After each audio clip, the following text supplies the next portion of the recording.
हुई तो आशीष चतुर्वेदी साहब जो है जनरल की तरफ से अपनी बात कंटिन्यू रखना शुरू किए।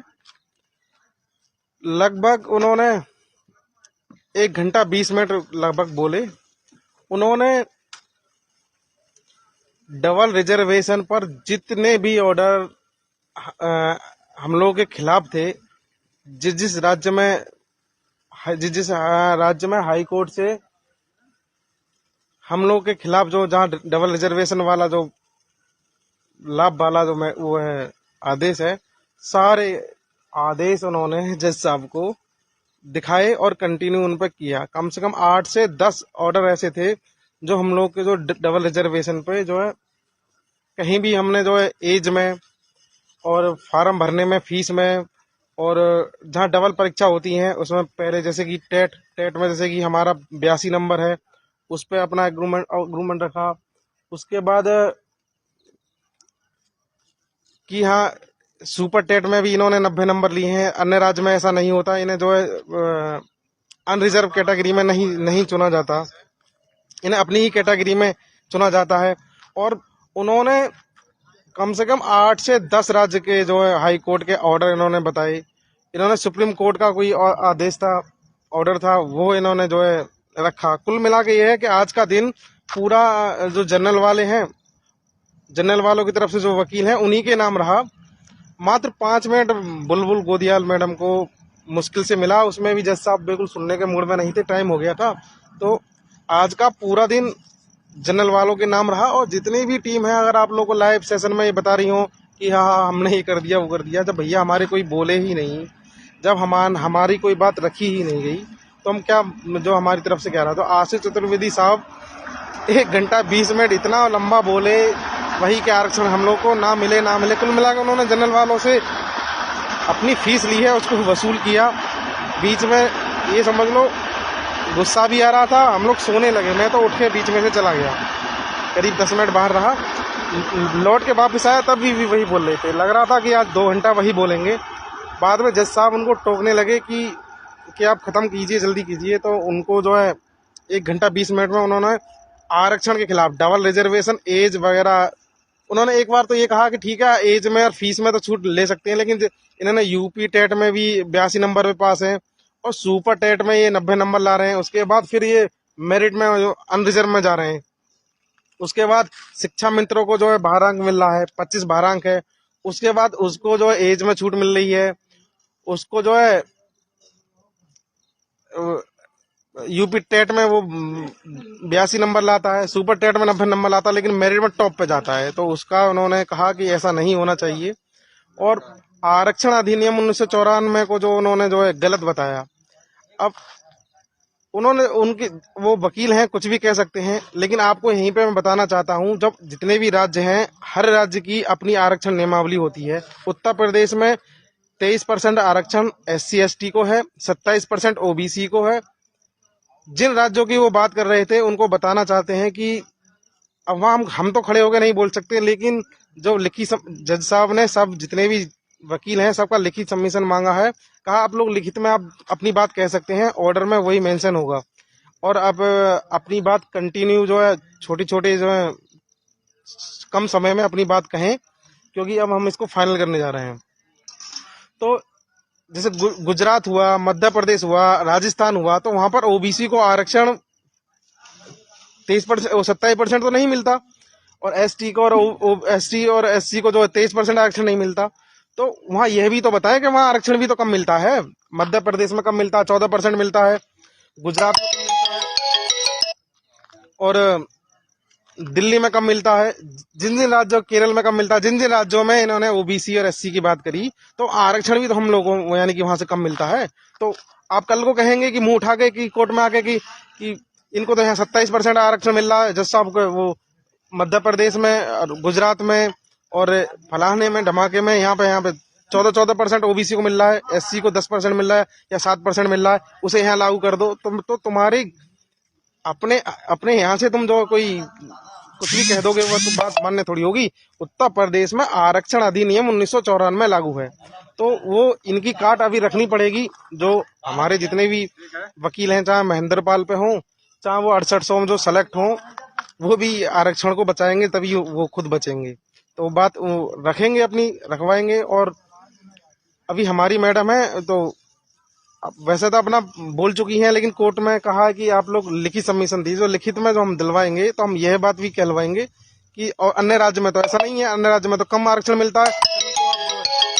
कल को आप कहोगे कि हमें आरक्षण जो है, हाँ कल को कहोगे हम कहने लगे कि वहां पे कम मिलता है, कल को तुम यहाँ कर ले जाओगे, इनको यहाँ कर दी जाए, तो इनकी कहने से तो कोई हाई कोर्ट का जो सिंगल बेंच में कोई जज जो है आरक्षण अधिनियम को थोड़ी बदल देगा भाई। वो तो यहाँ उत्तर प्रदेश में पास है, वो नियम लागू है।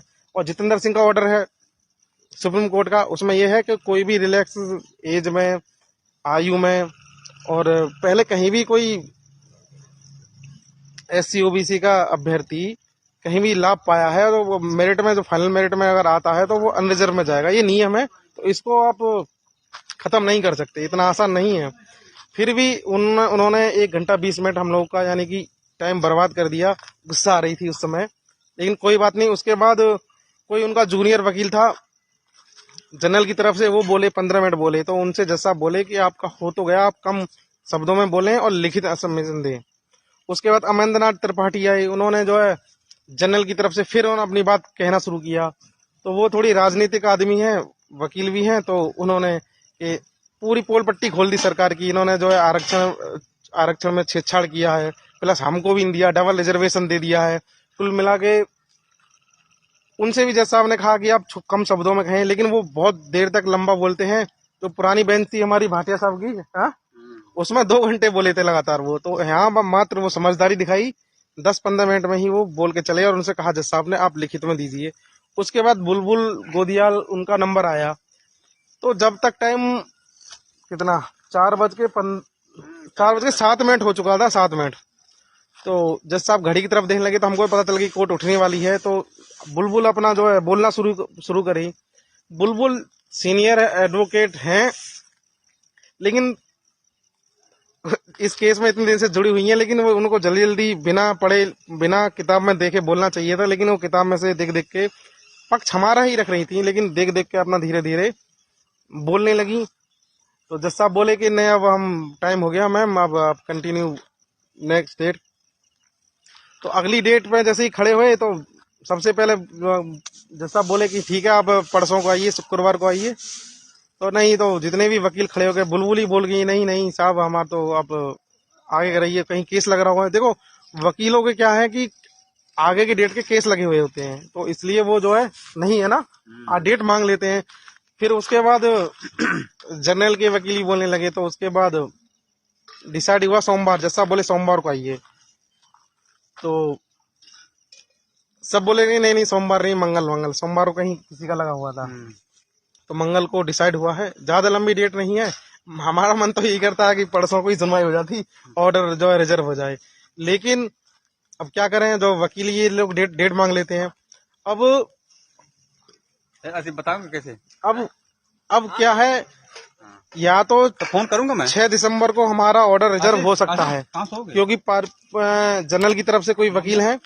और हाँ, इसी बीच में एक घटना हुई, प्रशांत चंद्रा सर जो जनरल वाले उनको कर लिए। प्रशांत चंद्रा सर की बात इसलिए भी हो रही है, हम लोग भी प्रशांत चंद्रा सर के नाम पे जो पैसा लिए थे, तो हम पे कम पैसा आया था, तो हम प्रशांत चंद्रा सर के हम लोगों ने बात की। आज आप लोगों को बताते हैं कि तो तब हम उनसे बात करी, तो हमसे पर हेयरिंग 3.5 लाख रुपया पर हेयरिंग मांग रहे थे। तो हमने बोला कि हम 3 लाख दे सकते हैं, 4 लाख दे सकते हैं। तो अपने भाव खा रहे थे, दिखा रहे थे। तो जनरल वालों से इन्होंने खूब पैसा ऐंठा होगा, यहाँ पर आए मुंह की खा के गए। अब जैसे ही प्रशांत चंद्रा सर आए, तो 6800 वाले जो इनकी लिस्ट आई हुई है SC OBC की, उसकी किसी टीम ने, या तो आयोग टीम हो या फिर जो है ये जो है धरने वाली टीम रही हो, तो इन दोनों ने ऑब्जेक्शन किया कि नहीं, इनका तो जो है ये कौन सी थी, लोहा पटेल पर ये पहले से रहे हैं। तो भैया वहां से मुंह की खा के बेइज्जती होके बाहर निकल के तेज गए। तो जो एक बार जिस याचिका पे है वो उसी पे बोल सकता है। इसी तरीका से 28 तारीख को जो कोर्ट में सुदीप सेठ के लिए भी किया गया था, लेकिन सुदीप सेठ ने अपना जो कंटिन्यू कर दिया था, उनके बारे में वैसे कहा कि ये जो भारती पटेल पे है इस पे नहीं बोल सकते, लेकिन वो कंटिन्यू कर चुके थे। तो अब ये केस देखने के बाद लग रहा है कि बुलबुल से पूछा कि हाँ, जज साहब ने बुलबुल से पूछा कि आप कितना समय और लेंगी, तो उन्होंने बोली कि 10 मिनट। बोले 10 नहीं, हाँ 5-10 मिनट उन्होंने मांगा है, तो वो कंटिन्यू करेंगी 6 तारीख को। उसके बाद 6800 वाले जो हैं अब आरक्षण पे अपनी बात रखेंगे, वह बोलेंगे कम से कम उनको 20 मिनट है, 20 से 30 मिनट कम से कम वो लेंगे। अब 3:15 बजे से हमारा 3:15 बजे से हमारा केस लगा हुआ है। 2 बजे से 2:15 से प्रयास किया था, लेकिन जज साहब मने करे कि अब ज्यादा तुम लोग हो नहीं, तो 1 घंटा में अगर सब कुछ ठीक रहा तो 6 तारीख को ऑर्डर बिल्कुल रिजर्व हो जाएगा, और जिसको लिखित सबमिशन देना दे सकता है। लेकिन जनरल वाले या फिर और इधर उधर से कोई वकील, नया वकील उठा लाए, उन्होंने टांग अड़ा दी, तो नेक्स्ट डे यानी कि 6 के बाद जो अगला शुक्रवार आएगा कंटिन्यू तो रहेगा, क्योंकि यहाँ के वकील कंटिन्यू नहीं करते, क्योंकि उनके केस लगे होते हैं, तो आगे की डेट ले सकते हैं। अब पूरी सुनवाई देखने के बाद अब हम लोगों का क्या होगा, या चीज क्या होगा। देखो, सबसे पहले हाँ हम बताते हैं, जो हमारी मैडम है वो बोल चुकी हैं, उनसे जब लास्ट में ऑर्डर रिजर्व होगा तो 5-5, 10-10 मिनट सबको मिलेगा, वहां हम लोग बुलवाएंगे, हम कहेंगे कि जनरल वालों की काट रखेंगे और लिखित सबमिशन हम लोग दिलवाएंगे। उसमें हम लिखित, जब सब लिखित मांग रहे हैं तो लिखित में हम लोग जो आरक्षण में जितने भी हैं, जो डबल रिजर्वेशन पे हम लोग जीत जाएं, वो पूरा पॉइंट टू पॉइंट हम लोग रखवाएंगे। और यह बात भी रखवाएंगे, जो अन्य अन्य राज्य के जो इन्होंने ऑर्डर दिए हैं, तो उन राज्यों में आरक्षण भी कम है, तो आरक्षण भी खत्म कर दो। आरक्षण 1994 अधिनियम को क्यों खत्म कर रहे हो। किसी राज्य में, मध्य प्रदेश में साथ ओबीसी को 14% है, तो हाँ भी 14 कर दो आप। एससी को 8-10% होगा, उसे भी कर दो। तो वो थोड़ी है, अपने अपने राज्य की अपनी अपनी जो है वो कानून होते हैं, कानून नियम होते हैं, हमारे राज्य में ये है। तो उसी को देखते हुए हम लोग अपना लिखित सबमिशन जो है मैडम द्वारा दिलवाएंगे, और उस पर पॉइंट टू पॉइंट। और हाँ, हमने एक सप्लीमेंट्री डलवाई थी, जिसमें जो धरने वाले थे, आप लोगों को पता है, उन्होंने कहा था कि जो है 6800 जो है पूरा जो है नहीं हुआ, और जो है 18,000 सीट का घोटाला है, वो जो उस पर हम लोग जो है सप्लीमेंट्री डलवा ली है, उसको अलाउ कराएंगे कि 6800 नहीं साहब, 27-21 का पूरा घोटाला है, और पूरी मूल चयन सूची कट ऑफ सही दिखाई जाए, जिसमें कैटेगरी पूरी सब कुछ सही दिखाए, कौन रिजर्व कैटेगरी में है, कौन अनरिजर्व में है, पूरा एससी का अगर ओवरलैप किया तो वो जनरल में कैसे गया है, और ओबीसी का वो जनरल में कैसे गया, पूरी लिस्ट इस तरीका से हम मांगेंगे। नहीं तो लिस्ट क्वेश कराएंगे, या फिर जो है अगर लिस्ट क्वेश होने की बात आएगी, तो फिर वो अब ये लोग जाने, विभाग जाने, ये जाने और जज जाने कि उसमें क्या होगा, यानी कि लिस्ट क्वेश करते हैं या याची लाभ देते हैं। तो कोर्ट में याची लाभ कोई नहीं मांग सकता, याची लाभ में हम लोग केस खारिज हो सकता है, और जो है हाँ अभी 2 मिनट और, उसके बाद हम लोग याची लाभ तो मांग नहीं सकते। या तो देखो इस केस में क्या होगा, इस केस में या तो पूरी लिस्ट क्वेश होगी, तो नई तरीका से लिस्ट बनेगी। अब जो जहां जहां आएगा वो आएगा, जो अवैध है, हाँ अब इसमें कहेंगे हमें क्या मिला भैया, जो अवैध है वो भी तो निकलेंगे, अवैध बनाम हम लोग को आगे लड़ना पड़ेगा।